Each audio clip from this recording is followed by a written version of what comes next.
Y para comprobarlo no tendríamos que más que acudir a alguna campaña electoral de las que últimamente hemos tenido en España.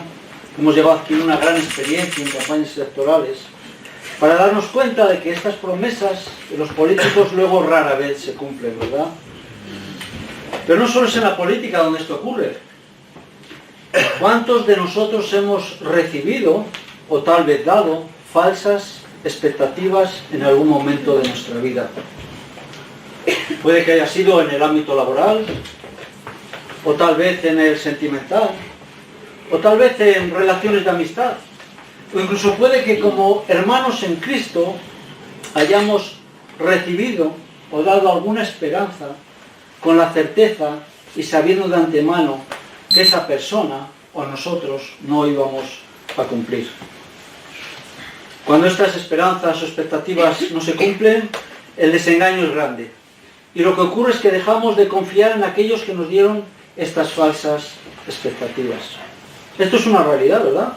Todos nosotros, en algún aspecto de nuestra vida, a veces hemos experimentado algo de esto. Pero quiero que pensemos en esta noche si algo de esto puede ocurrir en nuestra comprensión de quién es el Señor Jesús y de lo que el Evangelio ofrece. Podemos caer en el error de tener falsas expectativas acerca de lo que el Evangelio de Jesucristo demanda y lo que el Evangelio ofrece.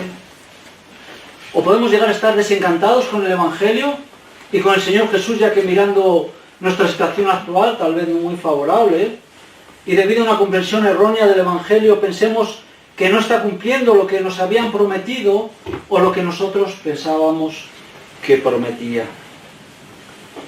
Por este motivo quiero que esta noche, leyendo un pasaje del Evangelio de Marcos y oyendo del mismo Señor Jesús lo que el Evangelio demanda y lo que el Evangelio ofrece a aquellos que quieren seguirle, tengamos todos nosotros una comprensión clara del Evangelio para que nadie albergue falsas expectativas que el Evangelio nunca ofrece y que el Señor Jesús nunca da. Y el pasaje se encuentra en el capítulo 10 del Evangelio de Marcos. Vamos a estar leyendo los versículos del 17 al 30. Y en primer lugar vamos a ver que el Evangelio no da falsas expectativas acerca de nuestra condición. El Evangelio no da falsas expectativas acerca de cuál es nuestra verdadera condición.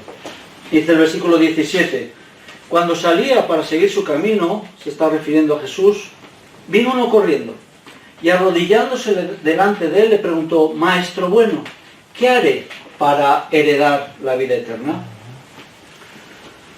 Marcos sitúa este hecho justo después de que Jesús bendijera a unos niños y declarara que la única manera de ser parte del reino de Dios es aceptándolo como un niño, lo que implica que debe ser aceptado en dependencia y reconociendo nuestra incapacidad para ganarlo. Y nos dice que un hombre se acercó corriendo al Señor Jesús.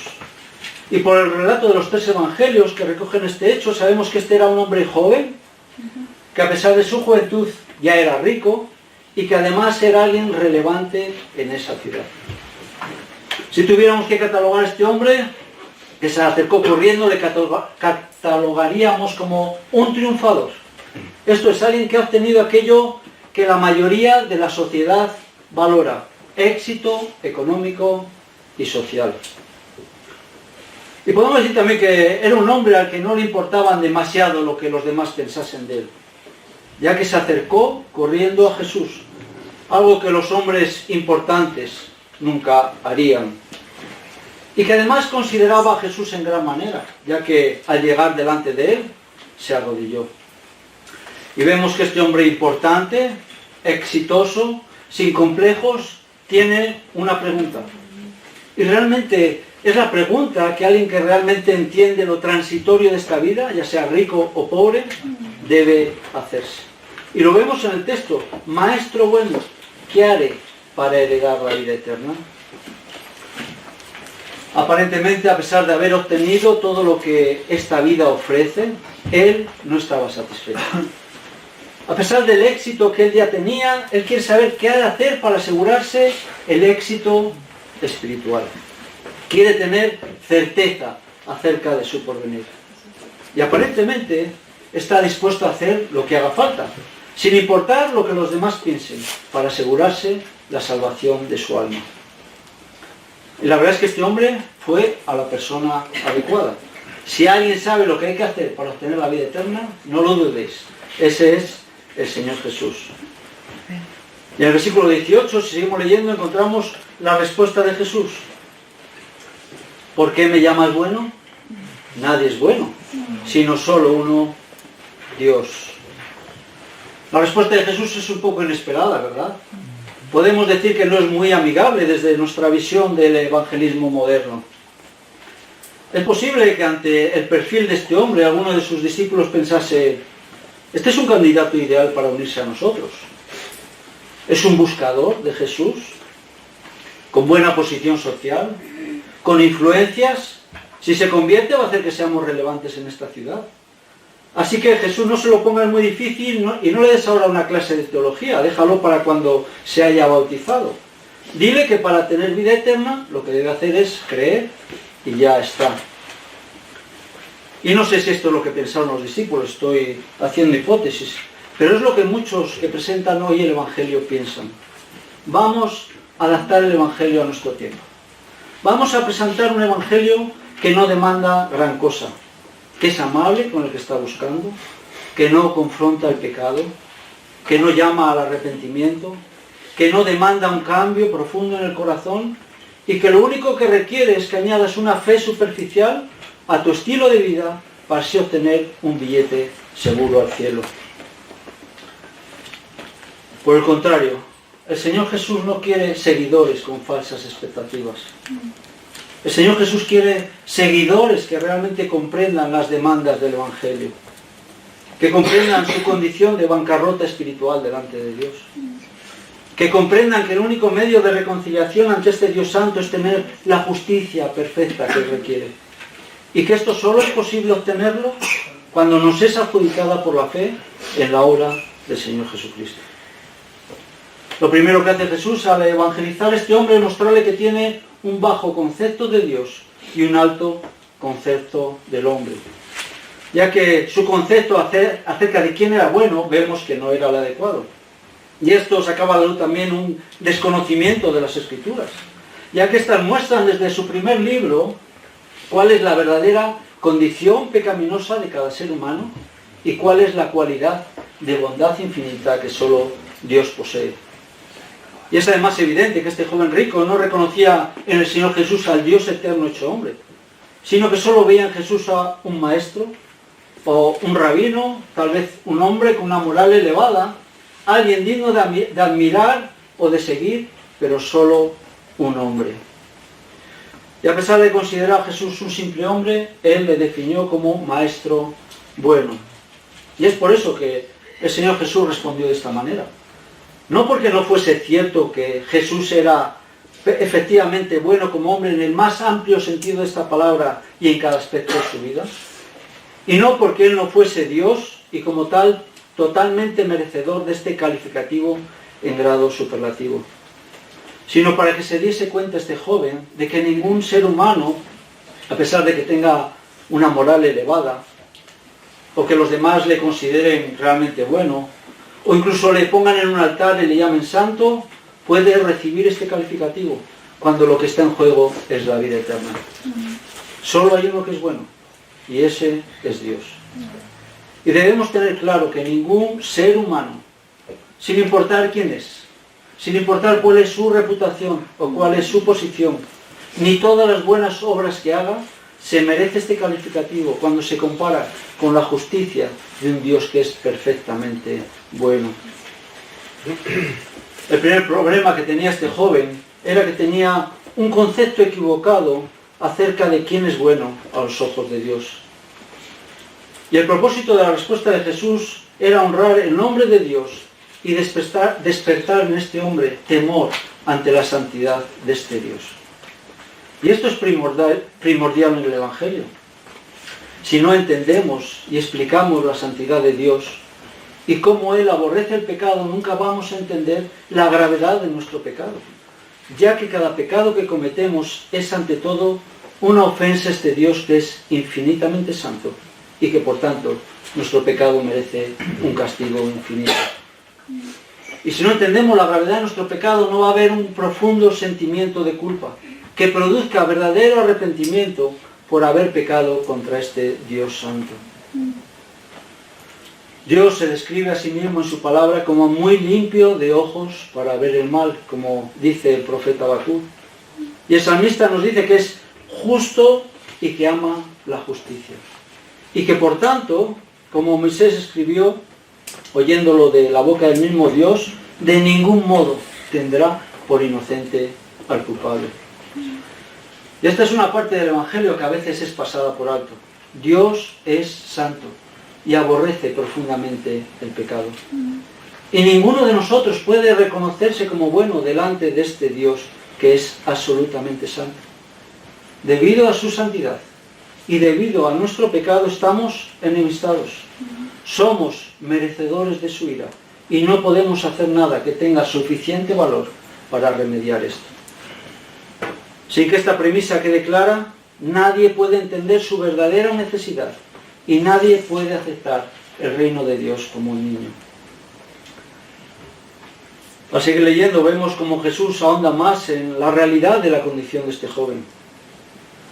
Dice el versículo 19, tú sabes los mandamientos, sigue hablando Jesús, no mates, no cometas adulterio, no hurtes, no des falso testimonio, no defraudes, honra a tu padre y a tu madre. Y él le dijo, Maestro, todo esto lo he guardado desde mi juventud. Y es muy probable que este joven, al responder así, realmente estuviera convencido de que era cierto. De que él había obedecido estos mandamientos desde que él tenía uso de razón o recordaba. Pero no debemos juzgarle duramente, porque antes del Evangelio todos nosotros responderíamos así. Y este es un gran problema, que no entendemos quién es Dios y su santidad. Y pensamos que, aunque no somos perfectos, bueno, tampoco somos tan malos, ¿verdad?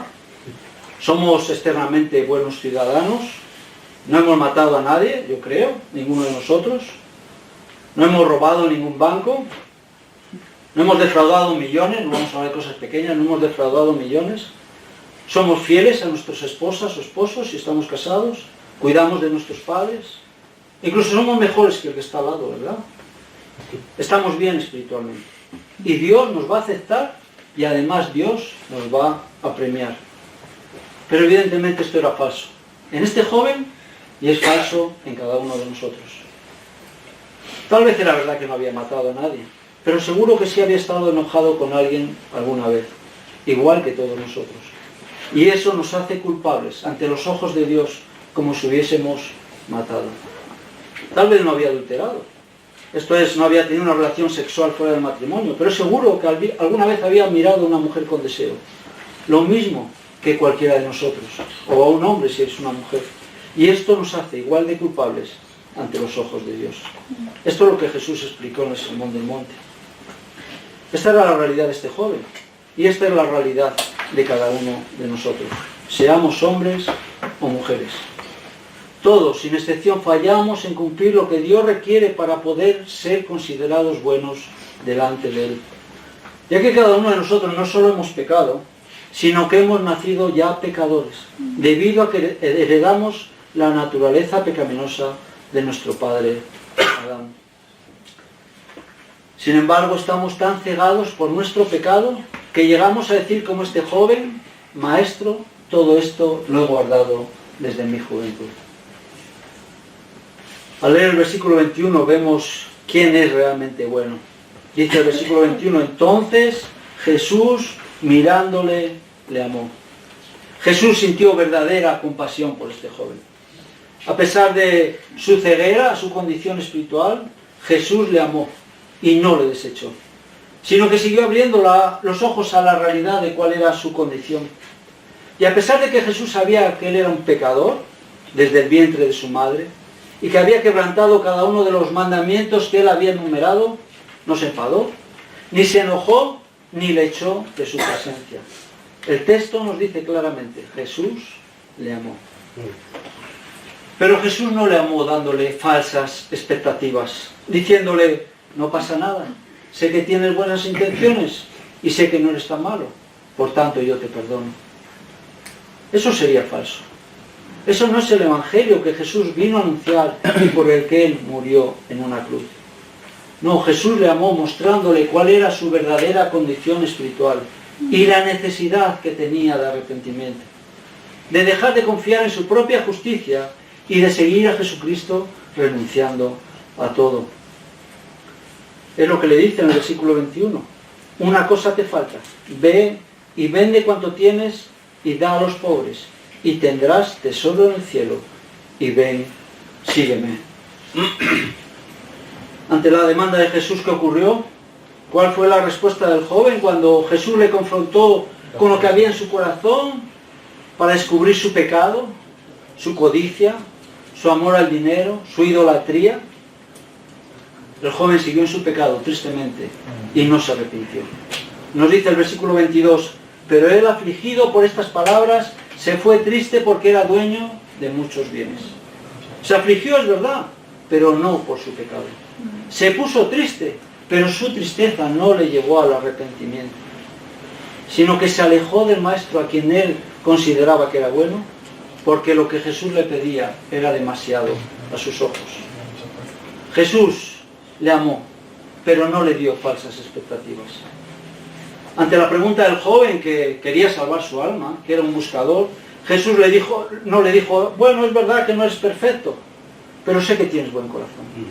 Y como mi Padre es un Dios de amor que perdona a los pecadores, lo único que tienes que hacer es repetir conmigo la oración del pecador y ya está.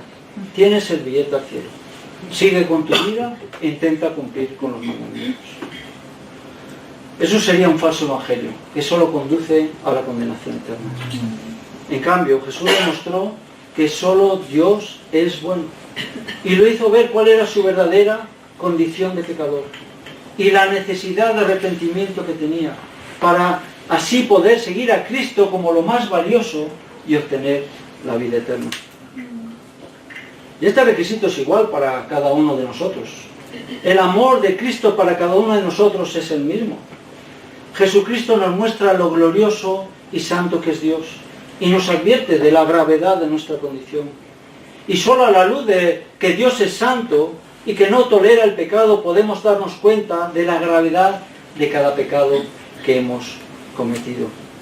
Y ante esta realidad que la palabra de Dios nos revela, puedes irte triste como este joven porque no estás dispuesto a arrepentirte y dejar tu pecado, o puedes reconocer cuán sucio y vil eres y que no mereces nada. Y puedes arrepentirte y pedirle perdón a Dios por haber vivido en rebelión contra Él. Y puedes confiar con la fe de un niño en que tu única esperanza es el Señor Jesús, quien en amor estuvo dispuesto a pagar en la cruz el pecado, la paga del pecado que nuestro pecado merece, y que la justicia y la santidad de Dios demanda. Debido a este amor que realmente Jesús muestra, no le dio falsas expectativas a este joven, y no nos lo da a nosotros, sino que nos advierte de la gravedad de nuestra ofensa y nos enseña cuál debe ser nuestra respuesta. Debemos reconocer nuestra condición, reconocer que hemos quebrantado la perfecta ley de Dios que nos muestra su carácter perfectamente santo y que por tanto no merecemos otra cosa que el castigo eterno en el infierno. Debemos arrepentirnos y debemos pedir perdón por nuestro pecado. Y debemos creer que es solo por medio de la sangre derramada por Cristo en la cruz que podemos ser perdonados, reconciliados y justificados. Y que entonces vamos a poder seguirle como Él nos demanda, renunciando a todo aquello que nos impide hacerlo. Jesús no creó falsas expectativas en este joven. Al contrario, le mostró su condición y esto no le gustó. Jesús le hizo ver que para seguirle debía renunciar a aquello que más amaba, aquello que ocupaba el primer lugar en su corazón, y que debía sustituirlo por la fe en Cristo, y debía permitir que Jesús tomara el primer lugar en su corazón. Para hacer esto debía reconocer su condición de pecador y arrepentirse, y en esto estaba incluido abandonar su pecado. Y tengo que preguntarte, ¿has hecho tú esto? Cuando has acudido a Cristo pidiendo perdón, si lo has hecho, ¿has dejado atrás el pecado con arrepentimiento por haber ofendido a un Dios perfecto y santo? y estás ahora siguiendo a Cristo y obedeciéndole. O lo que has hecho, como pretendía este joven rico, es seguir con tu estilo de vida que se caracteriza por el pecado y añadir a Cristo a tu vida, creyendo que de esta forma te aseguras la vida eterna. Este es un aspecto importante que debemos evaluar para no albergar falsas expectativas respecto a lo que el Evangelio enseña acerca de cuál es nuestra verdadera condición de pecadores y respecto al arrepentimiento que el Señor Jesucristo requiere de aquellos que quieren heredar la vida eterna. Ahora, al seguir leyendo la historia, aprendemos que el Evangelio no da falsas expectativas respecto a nuestra necesidad. El Evangelio no da falsas expectativas respecto a nuestra necesidad. Lo vemos en los versículos 23 al 27. El versículo 23 nos dice: Jesús, mirando en derredor, dijo a sus discípulos: qué difícil será para los que tienen riquezas entrar en el reino de Dios. Y en primer lugar encontramos esta afirmación de Jesús, que pone realmente difícil a aquellos que confían en sus riquezas entrar en el cielo. Y la reacción de los discípulos que vemos es de asombro. Dice el versículo 24: y los discípulos se asombraron de sus palabras. ¿Por qué este asombro?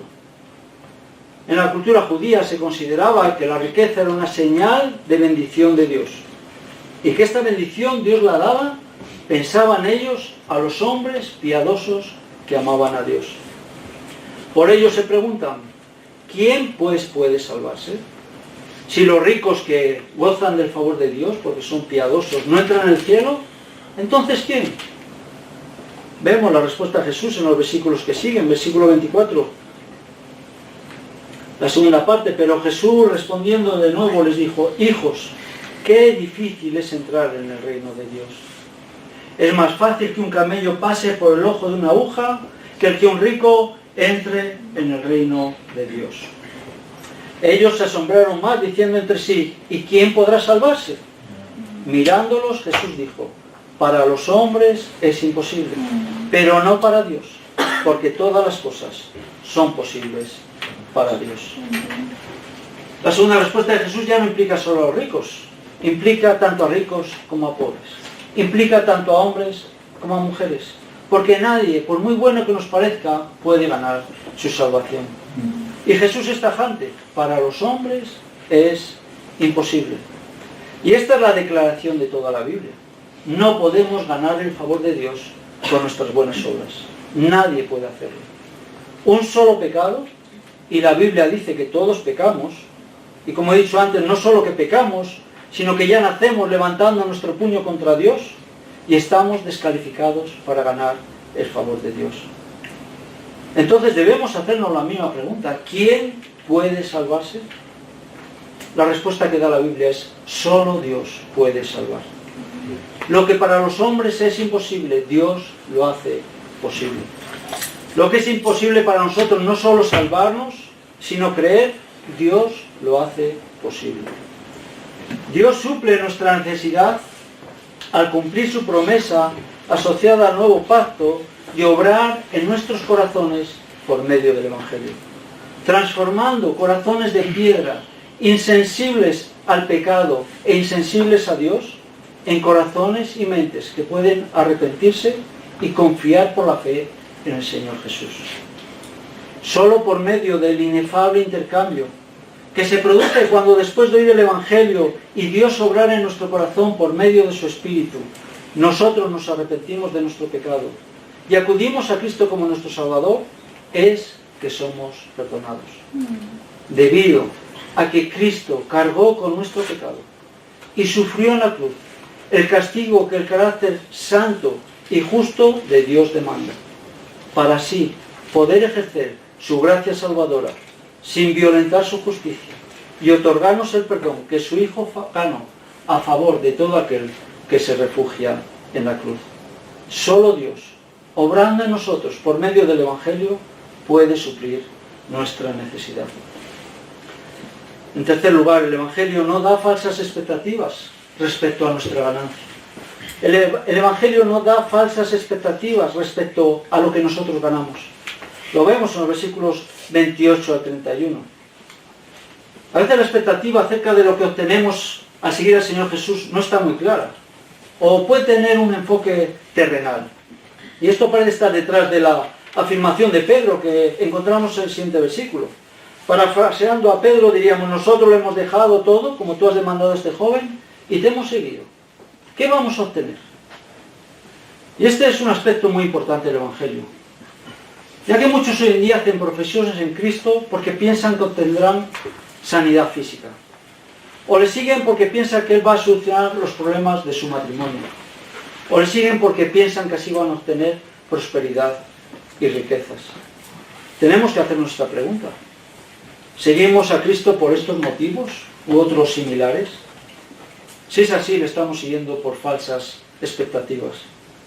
Estamos esperando obtener del Evangelio algo que Cristo nunca promete a sus seguidores, y entonces sí, vamos a acabar decepcionados.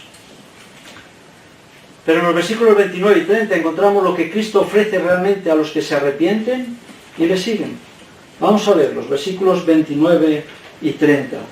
Jesús dijo, en verdad os digo, no hay nadie que haya dejado casa, o hermanos o hermanas, o madre o padre, o hijos o tierras, por causa de mí y por causa del Evangelio, que no reciba 100 veces más ahora en este tiempo, casas, y hermanos y hermanas, y madres, e hijos y tierras, junto con persecuciones, y en el siglo venidero, la vida eterna. En palabras de Jesús, lo que vamos a recibir es 100 veces más valioso que lo que dejamos atrás, ya que vamos a ser parte de los redimidos que forman parte de la familia de Dios. Eso sí, con persecución, dice el versículo. Y finalmente, la vida eterna con Cristo. Esta es la ganancia que Jesús promete a los que están dispuestos a dejarlo todo atrás y seguirle. Y si uno no es consciente de lo perdido y desesperado de su condición pecadora y no valora a Cristo, esto parece poca ganancia. Eso es lo que le pareció al joven rico. A sus ojos Jesús no podía ofrecerle más de lo que tenía, y lo que le ofrecía no merecía la pena. Tenía ya el éxito, el dinero y el poder, y valoraba eso por encima de Cristo y de su perdón.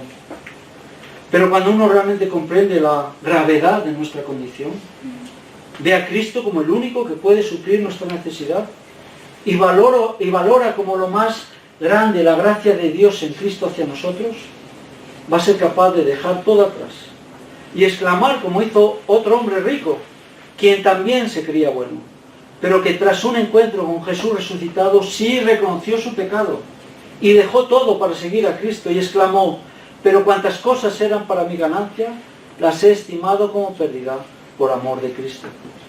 Y ciertamente aún estimo todas las cosas como pérdida por la excelencia del conocimiento de Cristo Jesús mi Señor, por amor del cual lo he perdido todo y lo tengo por basura para ganar a Cristo y ser hallado en Él, no teniendo mi propia justicia que es por la ley, sino la que es por la fe de Cristo, la justicia que es de Dios por la fe. Como todos sabéis, este hombre era Pablo. Espero que este pasaje nos ayude a no tener falsas expectativas acerca del Evangelio de Jesucristo.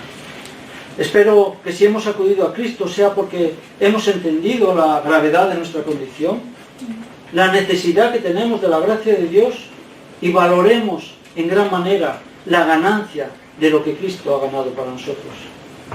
Eso es lo que hizo el apóstol Pablo y ganó realmente su vida. Y espero que no seas como el joven rico, quien rechazó a Cristo debido a que no estuvo dispuesto a reconocer su condición, a admitir su necesidad y prefirió la ganancia de este mundo a lo que Cristo le ofrecía. Y creyendo ganar la vida, la perdió. El verdadero Evangelio no ofrece falsas expectativas para nada. Lo que realmente ofrece es remediar nuestra condición. Somos pecadores, que debemos rendir cuentas ante un Dios santo. Y no hay nada que nosotros podamos hacer para pagar nuestra deuda. Lo que el Evangelio realmente ofrece es suplir nuestra necesidad por medio de la gracia de Dios, el único que puede cambiar nuestro duro corazón para que podamos arrepentirnos y creer por la fe en Cristo. Lo que el Evangelio realmente ofrece es darnos la mejor herencia, el perdón que permite que formemos parte de la familia de Dios, aunque eso suponga persecución, y la certeza de una vida eterna en el cielo, donde disfrutaremos de aquello para lo que fuimos creados, una vida de perfecta comunión con Dios, sin ningún rastro del pecado.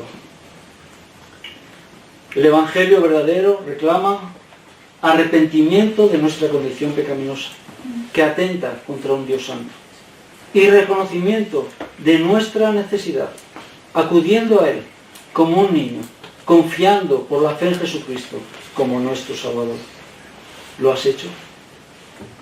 La ganancia que te ofrece es el perdón de tus pecados, formar parte de la familia de Dios con persecuciones y la vida eterna con Dios. ¿Es esto suficiente ganancia para ti? Vamos a ver. Señor, gracias por tu palabra, que es tan clara, que no permite que pensemos que, bueno, un pequeño parche en nuestra vida es suficiente. Señor, tú confrontas cuál es la verdadera condición del corazón humano. Un corazón que se rebela contra ti, que levanta su puño y que niega tu soberanía. Pero tú en amor has estado dispuesto a enviar a tu Hijo, Señor, para poder remediar esto que para nosotros era imposible. Él murió en la cruz, Él pagó por nuestros pecados. Y su sacrificio fue suficiente para todo aquel que entiende cuál es su condición y acude a tu Hijo como su única esperanza, Señor, para obtener lo más valioso que es la reconciliación contigo, poder tener comunión contigo y tener una vida eterna que empieza desde el mismo momento en que creemos. Señor, te pido por cada persona que está aquí, cualquier persona que aún esto no sea una realidad en su corazón, para que tú la hagas real, para que tú obres en sus corazones, y también para que nosotros seamos conscientes de la responsabilidad que tenemos de no ofrecer falsas expectativas, sino presentar un evangelio que te honra a ti y que humilla a pecados. Pedimos esto en nombre de Jesús. Amén.